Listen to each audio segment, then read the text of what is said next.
Good afternoon, everyone. Happy MLK Day. Now I think I'm on. I think I was talking before I wasn't on. So, good afternoon, everyone. I'm not sure if we can really wish a happy MLK Day. I mean, I guess it's a happy day because we're celebrating the life of MLK, but it's also kind of a bummer because, as we all know, his life was cut short because he spoke boldly about white supremacy in our nation. So, today I would like to do some readings from Dr. King's speeches. You're going to be seeing these. I'm going to be doing some. I'm Allie Henney, by the way, Vice President of the Witness, in case you didn't, the Witness BCC, in case you didn't know that.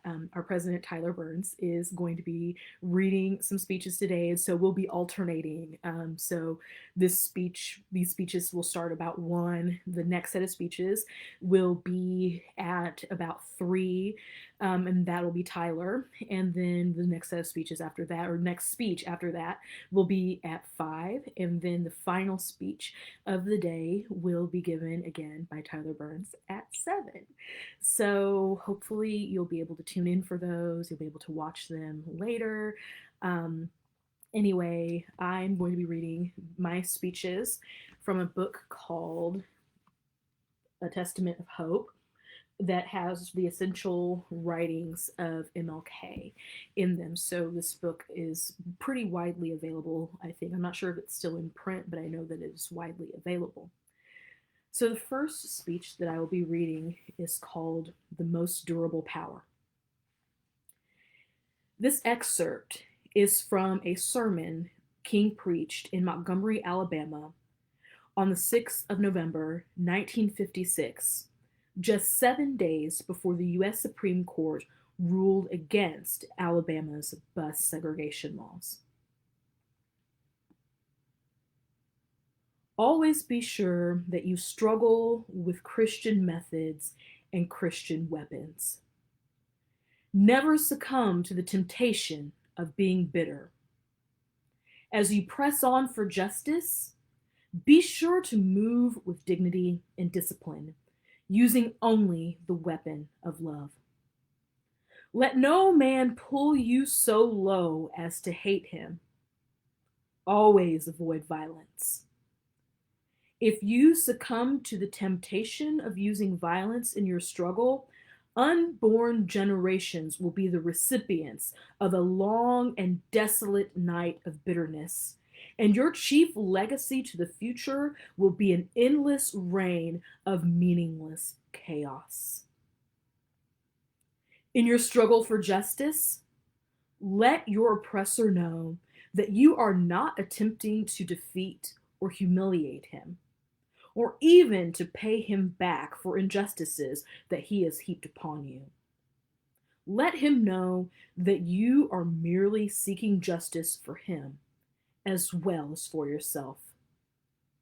Let him know that the festering sore of segregation debilitates the white man as well as the Negro.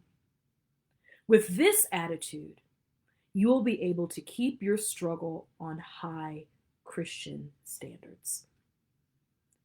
Many persons will realize the urgency of seeking to eradicate the evil of segregation.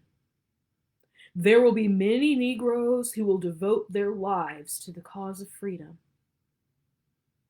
There will be many white persons of goodwill and strong moral sensitivity who will dare to take a stand for justice. Honesty impels me to admit that such a stand will require willingness to suffer and sacrifice. So don't despair if you are condemned and persecuted for righteousness' sake. Whenever you take a stand for truth and justice, you are liable to scorn. Often, you will be called an impractical idealist or a dangerous radical. Sometimes it might mean going to jail. If such is the case, you must honorably grace the jail with your presence. It might even mean physical death. But if physical death is the price that some must pay to free their children from a permanent life of psychological death, then nothing could be more Christian. I still believe that standing for the truth of God is the greatest thing in the world. This is the end of life. The end of life is not to be happy. The end of life is to not achieve pleasure and avoid pain. The end of life is to do the will of God, come what may. I still believe that love is the most durable power in the world. Over the centuries, men have sought to discover the highest good. This has been the chief quest of ethical philosophy. This is one of the big questions of Greek philosophy. The Epicureans and the Stoics sought to answer it. Plato and Aristotle sought to answer it. What is the summum bonum of life? I think I have discovered the highest good. It is love. This principle stands at the center of the cosmos. As John says, God is love. He who loves is a participant in the being of God. He who hates does not know God.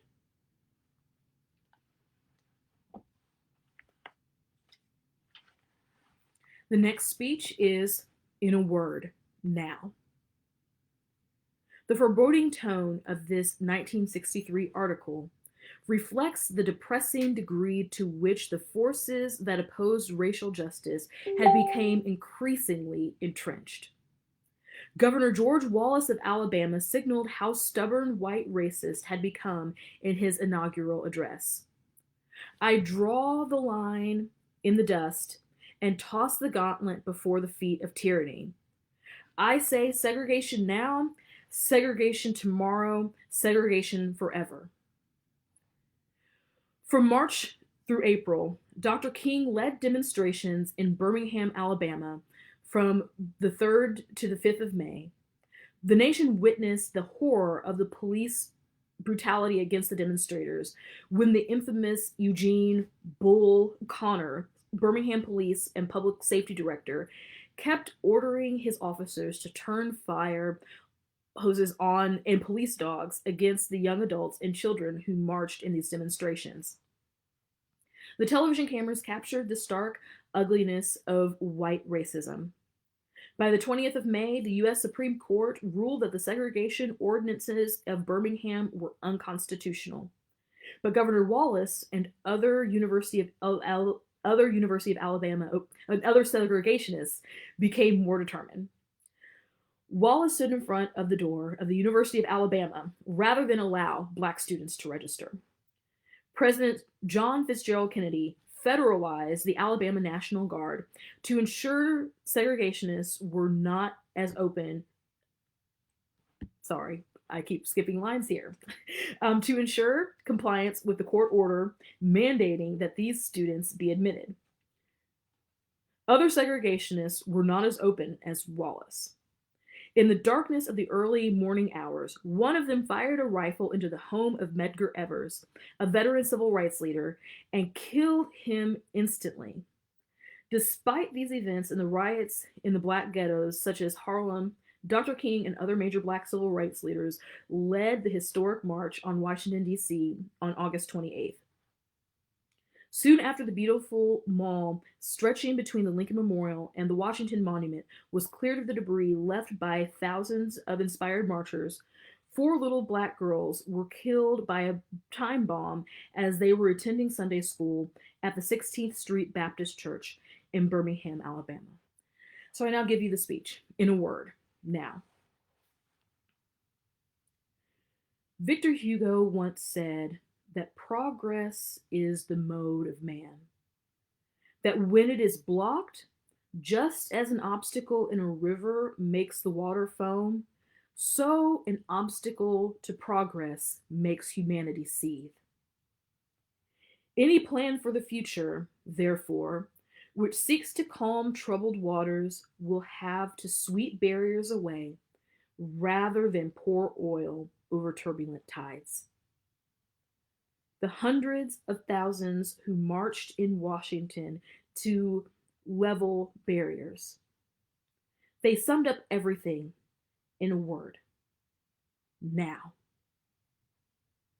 What is the content of now? Everything, not some things, in the President's Civil Rights Bill is part of now. Immediate and effective federal action to curb the shocking police brutality in the South is an urgent part of now. Just lately, the Department of Justice has indicated leaders of the civil rights movement in Alabama, Georgia, and Birmingham, Alabama, alleging that false statements were made under oath. This zealousness to punish Negroes for statements is in sharp contrast to the inaction of the department in hundreds of cases of extreme police brutality. The right to vote is part of now. To walk unafraid to the ballot box and cast a free vote remains still a myth in most of the South. Unemployment is a form of brutality, especially violent to those who live on the edge of poverty. Negroes have twice as much of it as others. Now means jobs, training, leveling obstacles of discrimination, and the creation of new jobs by public works. These are some of the imperatives of now. If they are met, the passionate determination of Negroes have recently made so manifest can be mellowed without being compromised. Then slower, long-range planning can begin. The far-reaching solutions for lifting the weight of centuries will necessarily involve systematic liquidation of ghetto life, loans, and grants to provide equal opportunities for the unequally equipped, adult education, remedial clinics for damaged families and individuals, and integrated housing construction on a scale commensurate with the extent of slums rather than with the extent of budgets. The present spontaneous, largely disorganized, and spasmodic methods of piecemeal approaches differing from city to city with a variety of tempos will have to give way to broad national planning. A nation which could put more than 11 million men in arms in a few short years, which poured torrents of sophisticated munitions from hundreds of thousands of coordinated facilities and deployed them in war, has the capacity to master a problem of much less complexity. It needs only the same will it possessed when it felt its existence was threatened. The long-deferred issue of second-class citizenship has become our nation's first-class crisis. We can deal with it now, or we can drive a seething humanity to a desperation it tried, asked, and hoped to avoid.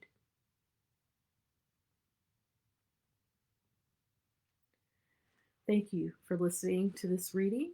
We will see you again at 3 o'clock with Tyler Burns giving a reading, and then you'll see me again at 5 giving a reading.